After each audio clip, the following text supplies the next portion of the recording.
నమస్తే, welcome to hashtag you. నేను మీ రాజేష్. తెలంగాణలో ప్రస్తుతం హైడ్రా కూల్చివేతల పర్వం కొనసాగుతుంది. తాజాగా హైకోర్టు కూడా హైడ్రా కూల్చివేతలను చాలా సీరియస్‌గా పరిగణించినటువంటి పరిస్థితి.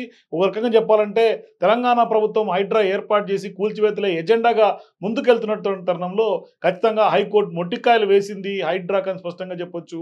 మీ దగ్గర ఏం విధి విధానాలు ఉన్నాయంటూ కూడా హైకోర్టు సూటిగా ప్రశ్నించింది.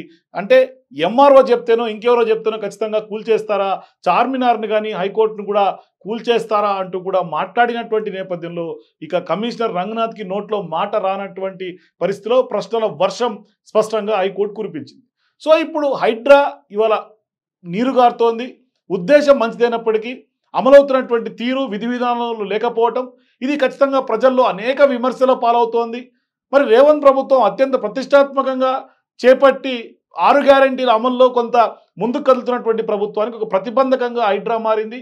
అయితే ఎప్పుడైతే మొదట్లో కూల్చివేతలు చేశారో అప్పుడే స్పష్టంగా చెప్పారు, పులి మీద స్వారీ చేస్తున్నాడు రేవంత్ రెడ్డి, ఇది చాలా క్లిష్టమైనటువంటి పని. అంటే లేదు చాలా పెద్ద మగోడు రేవంత్ రెడ్డి, ఖచ్చితంగా ఎవరూ చేయలేనటువంటి పని ఇవాళ సీఎం రేవంత్ రెడ్డి ఎవరు ఆచరణ తీసుకురానటువంటి పని కూడా ఆచరిస్తున్నారు అంటూ కూడా అనేక మంది ఇవాళ కాంగ్రెస్ పార్టీ నాయకులు కార్యకర్తలు ఆనాడు చెప్పినటువంటి పరిస్థితి. కానీ ఈనాడు ప్రజల్లో వ్యతిరేకత చూస్తుంటే ఏ ఒక్క కాంగ్రెస్ పార్టీ నాయకుడు కానీ కార్యకర్త కానీ చీమ చిట్టుకుమంటే ఎట్లయితే గప్చుప్గా ఉంటారో పార్టీ నాయకులందరూ హైడ్రా పైన కాకుండా బీఆర్ఎస్ పైన విమర్శలు చేస్తున్నారు. కానీ హైడ్రా పైన ముక్కున వేలేసుకొని సైలెంట్గా గప్చుప్గా పరిస్థితులు గమనిస్తున్నటువంటి పరిస్థితి. మూసీ రివర్ ఫ్రంట్ విషయం తీసుకున్నా, హైడ్రాకు సంబంధించినటువంటి కూల్చివేతలు తీసుకున్నా పెద్ద ఎత్తున జనం గగ్గోలు పెడుతున్నారు. తమ ఇల్లు కూలిపోతుంటే రోడ్ల మీదకి వచ్చి ఆందోళన చెందుతున్నారు.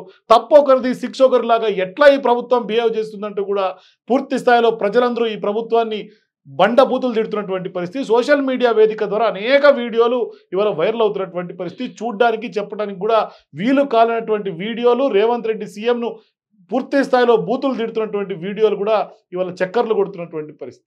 మరి ఇట్లాంటి సందర్భాల్లో తెలంగాణలో ప్రభుత్వం కాంగ్రెస్ పార్టీ అధికారం స్థాపించిన తర్వాత బీఆర్ఎస్ పార్టీ ఒక్కసారిగా కుదేలైపోయింది, ప్రధాన ప్రతిపక్షం కూడా లేకుండా పోయింది అని కూడా అనేక సార్లు కాంగ్రెస్ పార్టీ నాయకులు లేకుంటే ప్రజలందరూ భావించినటువంటి పరిస్థితిలో ఇక గులాబీ పార్టీ ఖతం అయిపోయింది. అంటే జాతీయ స్థాయి ఎజెండాగా వాళ్ళు ముందుకెళ్ళినటువంటి తరంలో అక్కడ లేదు, రాష్ట్రంలో కూడా సొంత రాష్ట్రంలో కూడా లేకపోయింది అనే విమర్శలు ప్రధానంగా ఎదుర్కొంది.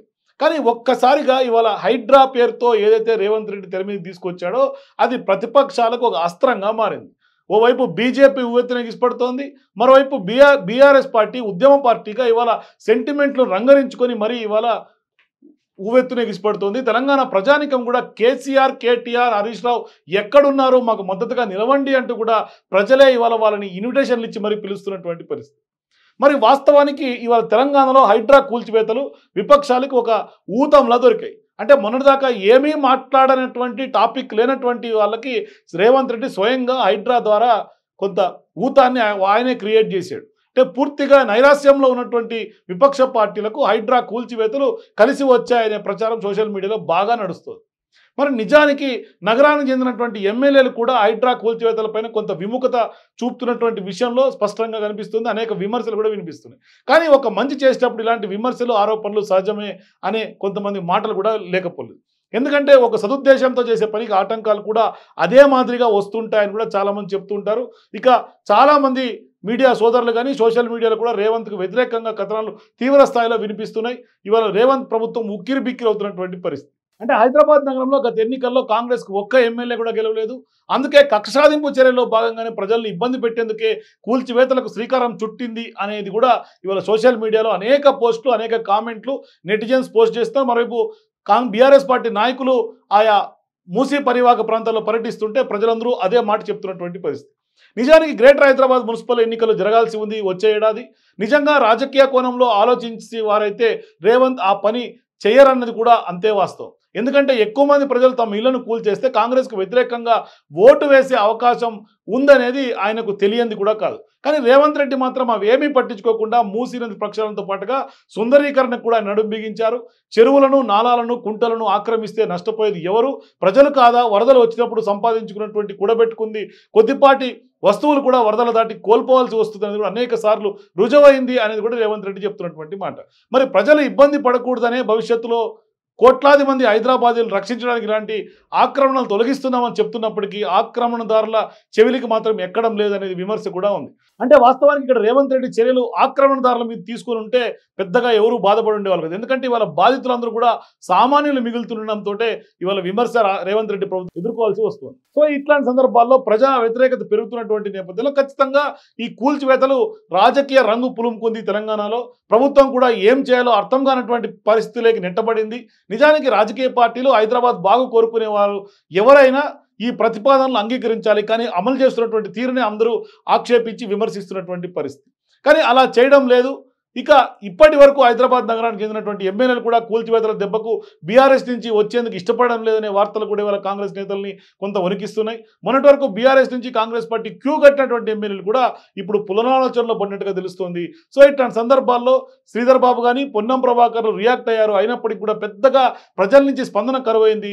తప్పుడు ప్రచారం చేస్తున్నటువంటి సోషల్ మీడియా పైన కూడా కొంత చర్యలు తీసుకుంటామని చెప్పినప్పటికీ కూడా కానీ వాస్తవానికి ప్రజల నుంచి వ్యతిరేకత ఉన్నప్పుడు మంత్రులు కూడా ఏమీ చేయలేనటువంటి పరిస్థితిలో ఉన్నారు.